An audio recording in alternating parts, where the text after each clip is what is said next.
منصور، ألف مليون سلامة عليك ومنورنا في زملكاوي. تحياتي وتحيات السادة الضيوف في الاستوديو. بشكرك طبعا يا كريم ألف سلامة عليك يا حبيبي. الله يسلمك، وطبعا بحيي كل الاساتذه اللي معاك في الاستوديو. نعم، تحياتنا ليك طبعا، واحنا مقدرين جهدك، ودي ضريبة النجاح يا أمير، ودي ضريبة اللي بيشتغل بإخلاص نادي الزمالك، واحنا متعودين على كده. قبل ما اخش معاك في صفقة ناصر منسي وبارك لك، طمني عليك بس على صحتك. الدكتور قال لك ايه؟ كل جماهيرك وكل محبينك وكل اللي بيعشقوك عايزين يطمنوا عليك. لا الحمد لله، أنا الحمد لله كويس. انا بس تعبت امبارح في النادي، يعني كنت يعني الضغط عندي عالي شويه او كده، فما كنتش اعرف، يعني كنت اول مره اتعرض للموضوع ده، الحمد لله يعني الحمد لله النهارده احسن الحمد لله. شفاء وطهور ان شاء الله، ربنا يطمنا عليك. وطبعا كل الساده بيتمنوا لك الشفاء طبعا وبيطمنوا عليك. مبروك ليك النهارده، مبروك نادي الزمالك والجماهير نادي الزمالك. صفقه تليق بالدينامو امير مرتضى منصور ويجي لنا ناصر منسي في هذا التوقيت. مبروك يا امير.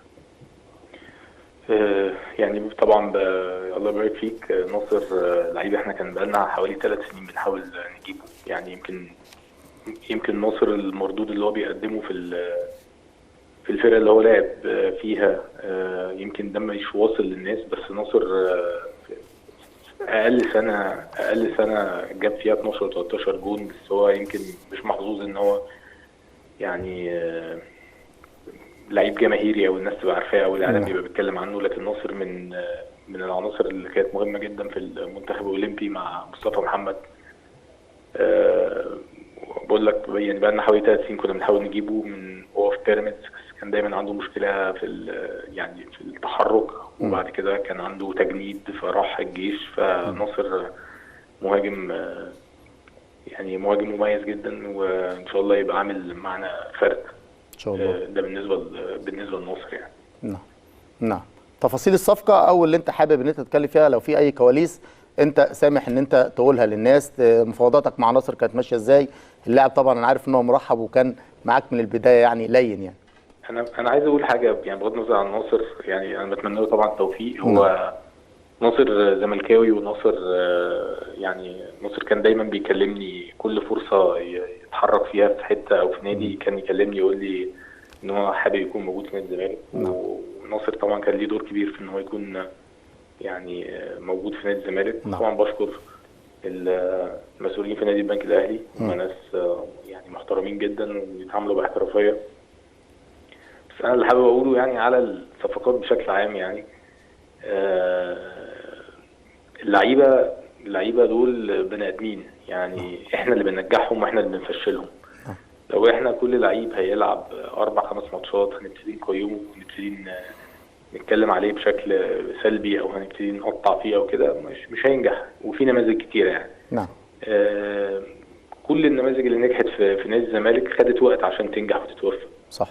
يعني احمد سيد زيزو جه في يناير 2019، ما كانش قعد حوالي سنه ما بيجيبش جوان ولعيب عنده مجهود في الملعب، لكن مش مترجم لاهداف او لارقام.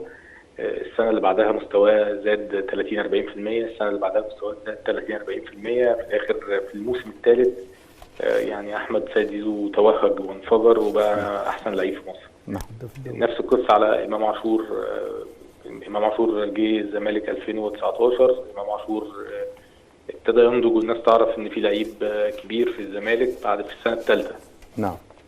محمد عواد نفس القصه، الونش نفس القصه. الونش قعد اول سنتين في الزمالك كان بيتعرض لهجوم وكان لعيب عنده مجهود عالي جدا، لكن الناس كانت دايما بتنتقده او تقول ان هو متهور او مش. الونش ده احسن مدافع في مصر دلوقتي بمسافه كبيره عن اي حد تاني. فانا قصدي بس عشان ما نبقاش في الاخر بنشاور على بعض وعلى الصفقات اللي جت في الصيف او الصفقات اللي ان شاء الله هتيجي في يناير. نعم. مفيش حد بينجح لوحده. اللعيب ده بني ادم عنده بيئه معينه كان عايش فيها، بياخد وقت على ما يتاقلم، على ما يجي يعيش في اجواء تانية في فريق كبير بجماهيريه زي الزمالك، ضغط. يمكن احنا كنا يعني عندنا سوء حظ وسوء توفيق كبير وسوء اداء كمان في يناير. احنا كل الماتشات اللي في يناير يعني ما توفقناش فيها، من اول ماتش اسوان لحد الماتش الاخير بتاع المحله. يمكن لو احنا كنا كسبنا كل الماتشات دي يمكن كانت الناس هتتغنى باللعيبه وهتتغنى بالصفقات، لكن في الاخر اللي انا عايز اقوله مفيش حاجه اسمها لعيبه قديمه ولعيبه جديده، في حاجه اسمها فرقه الزمالك بالظبط. الناس دي بتاخد وقت على ما تتاقلم مع بعض، الناس دي بتاخد وقت على ما تنسجم، على ما تفهم. طبعا في عوامل كتيره مساعده، المكسب بيساعد على التاقلم، المدرب وطريقه اللعب بتساعد على التاقلم. احنا بقى لنا فتره ما عندناش طريقه لعب ثابته، ما عندناش تشكيل واحد ثابت. نعم. فعشان بس يعني يبقى ناصر هو السبب ان احنا نتكلم في الموضوع ده. نعم. في الاخر انا ما رحتش جبت لعيب تنس او لعيب باسكت ولعبت كوره، في الاخر الناس دي كلها كانت نجوم في فرقها او مواهب صاعده في فرقها. نعم. ولو وفرنا لهم مناخ النجاح ينجحوا. صح. ولو قعدنا نهدم فيهم ونهاجمهم ونشتمهم ونقطع فيهم ونقول ده كان فين وده كان بياخد كام قبل ما يجي وده كان صفقه فاشله وده كان، مفيش حاجه اسمها كده. لان لو بنتعامل بالمنطق ده ما كنتش جبت احمد سيد زيزو، ما كنتش جبت اشرف بن شرقي. اشرف بن شرقي كان لعيب ماشي من الوداد للرجاء ب 3.5 مليون يورو. الرجاء من الهلال السعودي، من الوداد للهلال 3.5 مليون يورو، وقعد 6 شهور في الهلال وما توفقش وراح نادي درجه ثانيه في فرنسا، قعد 2 سنين. الماركت فاليو بتاعه قل، محدش عايزه، حتى النادي بتاعه الاساسي اللي كان في المغرب مش عايزه. يعني شايف ان مستواه قل. في الاخر لو ده المنطق اللي احنا بنشتري بيه اللعيبه او بنبيع بيه اللعيبه كنتش هجيبه. في الاخر اشرف بن شرقي من احسن المحترفين اللي جم في تاريخ مصر. نعم. وفي تاريخ الزمالك. نعم. بس في الاخر الفرق ما بين نجاح اي لعيب او اي مدرب وفشله هي يعني شعره صغيره جدا. لما ندعم الناس وندعمهم موسم كامل ونشوف النتائج في الاخر، نديهم دعم ونديهم حمايه. صح. يعني وبرضه انا شايف النتائج اللي احنا فيها دي سبب كبير فيها الموسم اللي قبل اللي فات. الموسم سوري اللي فات، يعني احنا الموسم اللي فات كان عندنا الموسم اللي فات لا مش قصدي قصه تلاحم. احنا الموسم اللي فات اتبقى 12 لعيب، ممكن اقولهم لك بالاسم يا كريم. 12 لعيب من الفرقه القديمه، يعني الفرقه اللي موجوده في نادي الزمالك في اخر 3 و4 سنين. وبالاضافه ل4 لعيبه شباب، يعني حسام عبد المجيد وسيد نيمار ويوسف اسامه وسيف جعفر. نعم. معاهم ال 12 اللي انا بقول لك عليهم، اللي هم عواد وعبد الغني والونش ورؤى وعبد الشافي وفتوح وعبد الله جمعه والمسلوسي وزيزو وامام عاشور والجزيري وشيكابالا. نعم. طبعا الونش اتصاب فبقينا 11. انت بتتكلم ان فرقه اللي خدت دوري الكاس، الفرقه دي العناصر بتاعتها 12 لعيب قديم و4 لعيبه شباب. صح. دخل عليهم 10 لعيبه جداد. فيعني هو نفس العدد، يعني نفس العدد اللعيبه اللي دخلت. فطبعا ان انت ده كان ريسك كبير على الفرقه وريسك كبير على اللعيبه، ان انت في 10 عناصر مره واحده لازم يدخلوا في الفرقه وينسجموا. وما كانش عندنا رفاهيه ان احنا ما نجيبهمش. احنا انت عارف ازمه الحجز على الحسابات، والازمه دي يعني اتقال لنا ان احنا في فرصه دلوقتي ان احنا ان شاء الله نقدر كل الاحتياجات بتاعتنا نجيبها مره واحده، فندخلهم كلهم الفرقه. احنا ما نعرفش المستقبل فيه، ما نعرفش الموضوع الحجز ده هيتحل ولا مش هيتحل. صح. ما نعرفش ايه اللي بيحصل. لكن في الاخر انا قصدي ان طبيعي اللي بيحصل ان فرقه كسبانه دوري وكاس عشان الناس بتقول في انهيار. لا، مفيش انهيار. ده خالص. هي الفرقه السنه اللي فاتت دي عملت معجزه، 12 لعيب كبير و4 لعيبه شباب. السكواد بتاعنا كان 16 لعيب، دخل عليهم 10 لعيبه جديده جوه الفرقه. نعم. انت ما بتدخلش واحد او اثنين فالفرقه تحتويه ويدخل في وسطهم، انت بتدخل 10 مره واحده. نعم. هو ده اللي خد معانا وقت، وهو ده اللي هياخد لسه معانا وقت. لكن ما كانش قدامنا حاجه غير ان احنا نعمل كده. لكن في الاخر محدش يقدر يقول ان مصطفى الزناري مش من احسن المدافعين اللي كانوا موجودين السنه اللي فاتت في الدوري، وجيب باختياره بموافقه ما فيش لعيب جه من غير موافقه واختيار المدير الفني. نعم. انا طبعا مش برمي المسؤوليه على حد، لان في الاخر انا مش شايفهم لعيبه وحشه عشان اقول مش انا اللي جايبهم. لا، انا اللي جايبهم كلهم. نعم. وانا اللي بتحمل مسؤوليتهم كلهم. وكان معايا مدير فني بيختارهم معايا، وكان بيبقى عنده خيارات يختار منها. لكن في الاخر احنا مش هينفع نبقى بنشاور على اللعيبه بتاعتنا ونقول لا اصل ده وحش وده مش كويس وده مش زمالك وده مش عندك عمرو السيسي كان من اهم لعيبه خط الوسط اللي في الدوري. انا بكلمك على واحنا بنسكاوت لعيبه الدوري. كان في لعيبه ثانيه بس كان ده موجود، دونجا، مصطفى شلبي وعمر جابر. ما ينفعش الناس بتتكلم برضه على عمر جابر. يعني عمر لعيب جوكر، يمكن يبقى مش متوفق دلوقتي، يمكن يبقى هياخد يعني محتاج وقت على ما يتأقلم، محتاج طريقه لعب تبقى ثابته علشان يعرف صح هو بيلعب باك رايت ولا بيلعب ديفندر ولا بيلعب ايه. لكن في الاخر مش هينفع ان احنا نبقى فجأة بنعمل كده. انا برضو كل ده ما بيعفيش النتائج السيئة والاداء اللي كان سيء. كل واحد يتحمل مسؤولياته، لكن مش هنهدم المعبد. في الاخر كان عندنا اخطاء فنية يتحملها مدير الفني، اللي انا اكتر واحد كنت بدعمه وبحميه وبحبه على المستوى الانساني والمستوى الشخصي. بس كل واحد يتحمل مسؤولياته. كان في لعيبة برضو جزء من النتائج اللعيبه بتتحمله، لان اللعيبه في الاخر هي العنصر الفعال جوه الملعب. الاداره احنا كلنا لما بنكسب كلنا، ولما بنخسر كلنا. ما ينفعش بقى دلوقتي نشاور على اللعيبه ونشاور على حد بعينه ونقول هو ده اللي بيكسبنا او هو ده بيخسرنا. بس فلو احنا هنقعد من دلوقتي وهتشوف مثلا زكريا الوردي يا كريم هو راح الرجاء تاني، هتشوفه، هتتابعه، هتتفرج عليه في التلفزيون، هتشوفه. انا شفت اوباما النهارده يا استاذ امير، انا شفت اوباما. عشان كده بقول لك يا كريم، شفت محمود كل واحد فيه شعره ما بين النجاح والفشل. نعم. يعني هنوفر المناخ والاجواء بتاعه النجاح، نسبه ان هو ينجح هتبقى اعلى من نسبه ان هو يفشل. لكن لو هنبتدي من دلوقتي استوديوهات بتتكلم على اللعيبه بشكل وحش، سوشيال ميديا للاسف انا شخصيا بقى عندي معاها مشكله كبيره جدا. السوشيال ميديا بقت صفحات، انا مش قادر افهم ده ايه شغلانته. انا اسف يعني مع احترامي، انا بالنسبه لي الجمهور هو الجمهور اللي في المدرج. الجمهور هو اللي بيجي يحضر الماتش قبل الماتش ب3 ساعات، يدخل المدرج ويقف في البرد او يقف في الحر ويقعد يشجع 90 دقيقه. بالنسبه لي ده جمهور وليه حق عليا. نعم. لكن واحد عنده الصفحه دي من سنه كان ليها اسم، السنه دي بقى ليها اسم تاني، والسنه الجايه هيبيعها لحد هيبقى ليها اسم ثالث، ويبقى بتتمول وحد بيمولها او كده. انا بالنسبه لي ده مش جمهور الزمالك، ولا عمري هعتمده، ولا عمري اعتمدته حتى في ال4 سنين اللي انا كنت شغالهم.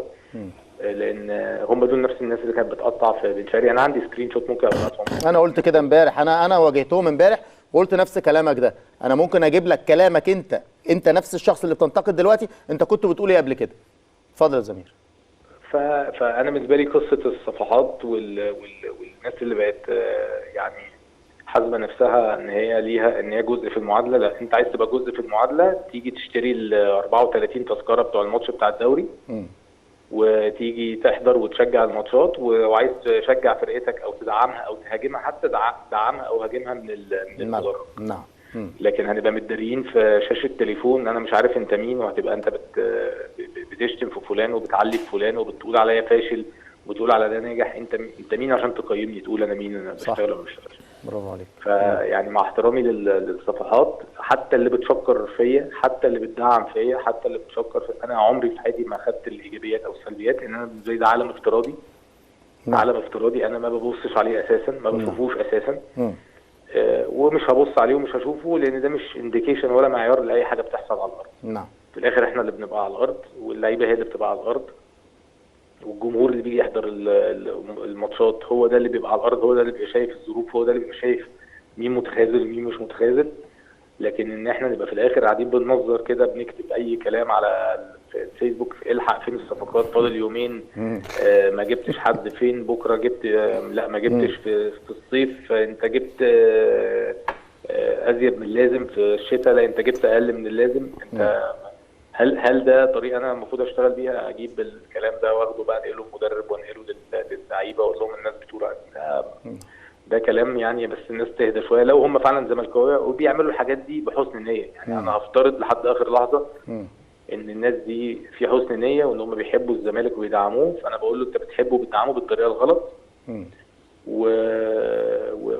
ولو انت عايز تعرف حجم المشاكل اللي احنا بنواجهها، تعالى نشوف. والله يعني صح والله. بكلمك في حجم المشاكل. مش موجود في اي حته في العالم. حقيقي والله. انا بكلمك وعشان الناس تقعدش تقول لك انتوا كل ما بتتزنوا بتقولوا الكلام ده كله. انا عندي قضايا واحكام اعمل عليها تسويات. انا مش قادر اجيب دولار، مش قادر انا نادي حكومي في الاخر، ما اقدرش اجيب دولار من سوق سودا لان بنحترم القوانين. مش عارف احول، لو جبت دولار مش عارف احول الفلوس عشان في مشكله في الحسابات اللي في البنوك لسه. ان في رئيس نادي بقى هو بيحب ياخد المخاطره وبيحب ما يرميش الفوطه وبيحب ياخد قرارات ممكن تبقى عامل له هو مشاكل، هو شخصيا تعمل له مشاكل، بس يعني يبقى بيحمي النادي او بيحرك الدنيا، ما بيسيبش الدنيا واقفه. لكن لا، تعالى اقول لك المشاكل اللي فيها ايه. احنا وكل ده برضو يا كريم عايز اقول لك حاجه في الاخر يعني. اتفضل. كل ده نتاج، انا وجهه نظري الزمالك كان من 2014 لحد 2020 الزمالك كان سهم، يعني السهم بتاعه بيطلع لفوق. نعم. على المستوى الاداري، على المستوى الفني، على مستوى البطولات، على كل المستويات. نعم. السنه اللي حصل فيها لجان، السنه دي اللي حصل فيها مشاكل غيرت حاجات كتيره في المعادله. اللعيب اللي كان بياخد مليون جنيه رجع لقيناه بياخد 7 مليون جنيه، فترتب عليه لعيب تاني كان بياخد 10 مليون جنيه بقى عايز يزيد نفس الزياده. نعم. بقى عايز ياخد بقى 30، مش هياخد 12 ولا هياخد صح. 15. كل التفاصيل دي، الناس اللي مشيت، الناس اللي فسخت عقودها، الناس اللي راحت انديه تانية او مشيت بمشاكل او كده، كل المشاكل دي مترتبه بقرارات اتخذت غلط في السنه دي. انت بتجدد لمين وبتقعد مين وبتمشي مين وما جددتش لمين، وتسعير اللعيبه وتسعير عقود اللعيبه. ولما تدي لعيب رقم معين يبقى بالتبعيه اللعيب اللي عنده خبره اكتر منه او اللي عنده اداء اكتر منه يبقى هياخد رقم اكتر منه. لكن لما بتعمل عكس كده انت بتبوظ الكيمياء بتاعت الفرقه، بتخلي اللعيبه تبقى عندهم مشاكل مثلا مع بعض، او بتخلي اللعيبه تبقى ما عندهاش ولاء للنادي، حاسه ان النادي مش مقدرهم. كل الكلام ده حصل في سنه كان مطلوب مني ان انا المه. صح. في سنه واحده. يمكن احنا نجحنا ولميناه وقدرنا نحقق دوري وكاس، لكن ده مش معناه ان التاثير بتاع اللي حصل ده هياخد سنتين وثلاثه على ما يتصلح ويتعدل. صح. فانا بوعد الناس يعني ان في الاخر اللي في ايدينا هنعمله ان شاء الله. يعني الصح بيؤدي دايما لنتائج، ويعني بتعشم ان انا دايما ابقى بحاول اعمل الصح للنادي، مش هعمل الصح ليا انا. مش هروح اجيب لعيب انتوا عايزينه عشان اتصور معاه واقول جبت لكم اللعيب اللي انتوا عايزينه وبعدين في الاخر بقى نجح ما نجحش. لا، في تفاصيل كتيره بحاول اراعيها، ان فنيا ان الراجل المدير الفني يبقى هو بيختار اللعيبه، حاسس ان دي لعيبته. ماديا ان اللعيبه دي تبقى ما بتهلكش النادي وما بترهقش النادي. على فكره يا كريم احنا جبنا 10 لعيبه خلاص ما كملوش 90 مليون جنيه.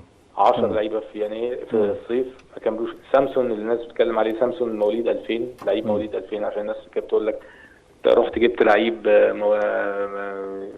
ما بيلعبش ومش عارف ولا مع ده. احنا بنتعامل مع سيف، يعني نتعامل مع سيف جعفر مثلا ان هو ناشئ، بس نيجي على سامسون نتعامل معاه ان هو محترف. صح. تمام. مع ان ممكن يبقى سامسون ده مثلا محتاج دعم ورعايه اكتر مثلا من سيف او من نيمار او من حسام. تمام. لعيب مواليد 2000 من دوله ثانيه، من بلد ثانيه، جاي من اجواء ثانيه، بيلعب في دوري تاني خلاص. لسه محتاج وقت عشان يتاقلم، عشان يعرف زيزو بيلعب ازاي او شيكابالا بيلعب ازاي او اللعيب اللي بيلعب جنبه او اللعيب اللي بيلعب تحتيه. تمام. في الاخر مثلا واحد زي سامسون ده، عشان سامسون ده جايب مبلغ $900,000 $900,000 في الوقت اللي احنا اشتريناه بيه كانوا عاملين 13 مليون ونص. تمام. اتدفع نص الفلوس والنص الثاني موجودين وهيدفعوا من ساعتها، لان احنا كنا بنتفاوض مع النادي ان على دفعه ولا دفعتين. لما النادي وافق كنا مجهزين الدفعه كامله. لما النادي وافق واحنا شايلين الفلوس لحد ميعاد الدفعه. يعني انا بالنسبه لي اللعيب ده واقف عليا ب 13 مليون جنيه. مين لعيب دلوقتي يا كريم في الدوري المصري اصلا 13 مليون جنيه؟ لا مفيش. تمام. كل اللعيبه اللي جت بعقودها طبيعيه اقل من الطبيعي، كمان اقل من العقود اللي في الفرقه. قيمه الانتقال مفيش لعيب جبناه فوق ال 20 مليون جنيه. تمام. لكن في الاخر في تربص، في ناس قاعده عايز يفشل دونجا، وعايز يفشل عمرو السيسي، وعايز يفشل مصطفى شلبي، سامسون، ابراهيم نداي مثلا لعيب اتصاب اصابه كبيره. نفس الاصابه غالبا اللي عند الونش. قدر يعني، ده قدره. الناس بتسال عليه وما بتسالش على الونش على اساس هو محترف واجنبي، فمش من حقه يتصاب. هو ازاي اجنبي اتصاب ليه؟ مضى عليه، مضى معاه. تخيل احساس اللعيب ده ايه بقى؟ تخيل اللعيب ده كل ما بيحاول يرجع ويتخانق مع الدكتور انه عايز يرجع قبل ميعاده لانه عليه ضغط، هو حاسس ان هو المفروض يرجع، هو حاسس ان الناس بتسال عليه، فاحنا نشيل من عليه الضغط. انت هترجع لما تبقى جاهز، ما تسمعش لحد، ما تسمعش الصفحات، ما تسمعش الاعلام. فيعني في تربص يعني كبير جدا بلعيبه الزمالك، بس انا بقول لك احنا ان شاء الله قدها. والفرقه دي بمجرد بس ما العجله تدور ويحصل بس شويه يعني انسجام بينهم وبين بعض، وده طبيعي جدا. انا بقول لك السنه اللي فاتت كنا بنلعب بخطه ثانيه خالص، بطريقه ثانيه خالص، كنا بنلعب بمحمد عبد الغني ديفندر 5-6. احنا السنه دي عندنا 4 لعيبه في مركز 6، فان انت تبقى عارف مين اللي هيلعب، هو دونجا اللي هيلعب ولا السيسي اللي هيلعب ولا روقه ولا كان زكريا حتى لما كان موجود. كل ده هيحتاج وقت، هيحتاج انسجام. ده مش معناه ان احنا هنخلص الموسم، يعني هنقعد نخلص لاخر الموسم لحد ما اللعيبه دي تنسجم مع بعض، لكن احنا بنحاول ان احنا نوفر لهم الاجواء والمناخ اللي يخليهم ينسجموا ويعرفوا بعض ويحفظوا بعض اكتر. وفي الاخر الموسم فيه اكتر من بطوله، يعني السنه اللي فاتت احنا خرجنا من افريقيا وكنا بعيد عن الدوري وكنا بعيد عن الكاس وخدنا الدوري والكاس. السنه دي احنا خرجنا من الكاس بتاع السنه اللي فاتت، لكن الكاس لسه بتاع السنه دي موجود. والدوري بتاع السنه دي موجود، بطوله افريقيا بتاع السنه دي موجوده، كل البطولات السنه دي بنلعب عليها، احنا لسه في كل البطولات. صح.